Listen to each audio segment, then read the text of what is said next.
Welcome to Shelin's kitchen art. ഇന്ന് ഞാനിവിടെ പരിചയപ്പെടുത്തുന്നത് ഒരു ഭട്ടൂരയുടെ റെസിപ്പിയാണ്. ഒരു ബൗളിലേക്ക് 2 കപ്പ് മൈദ എടുത്തിട്ടുണ്ട്. അതിലേക്ക് 3 സ്പൂൺ റവ ഇടാം, ആവശ്യത്തിന് ഉപ്പ്, 1/2 സ്പൂൺ പഞ്ചസാര, 3 സ്പൂൺ തൈര്, ഒരു pinch baking soda, 2 spoon oil. ഇവ ചേർത്ത് നന്നായിട്ടൊന്ന് മിക്സ് ചെയ്യാം.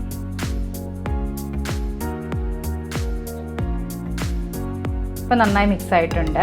ഇനി അതിലേക്ക് കുറേശ്ശെ വെള്ളം ഒഴിച്ചു കൊടുക്കാം. നന്നായി മിക്സ് ചെയ്യാം.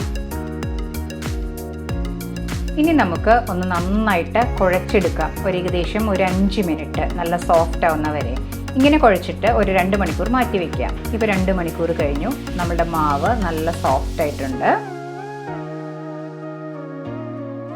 ഇനി നമുക്ക് ഓരോ ഉരുളകളാക്കാം.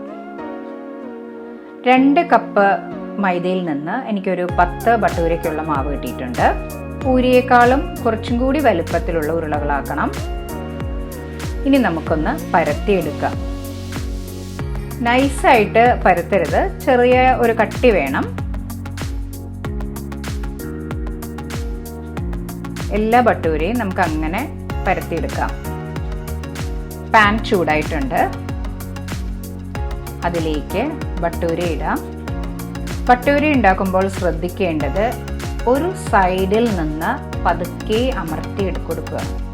അപ്പം നന്നായിട്ട് ഭട്ടൂര പൊങ്ങി വരും. ഇപ്പോൾ ഒരു സൈഡ് മൊരിഞ്ഞിട്ടുണ്ടെങ്കിൽ നമുക്ക് മറിച്ചിടാം. മീഡിയം ഫ്ലെയിമിൽ ഇട്ട് വേണം ഇത് ഫ്രൈ ചെയ്തെടുക്കാൻ.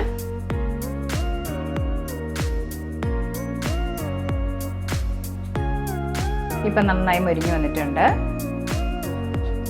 ഇനി നമുക്ക് ഭട്ടൂര ഒരു പ്ലേറ്റിലേക്ക് മാറ്റാം. അങ്ങനെ എല്ലാ ഭട്ടൂരയും നമുക്ക് ഫ്രൈ ചെയ്തെടുക്കാം.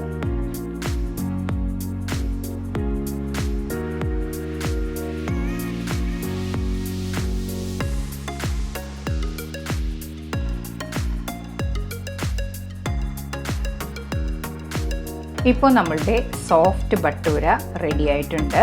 എല്ലാവരും ട്രൈ ചെയ്ത് നോക്കുക. ഇതിൻ്റെ കൂടെ കഴിക്കാനുള്ള ഒരു നല്ല ചന മസാല ഞാൻ നേരത്തെ അപ്ലോഡ് ചെയ്തിട്ടുണ്ട്. അതും എല്ലാവരും ട്രൈ ചെയ്യുക.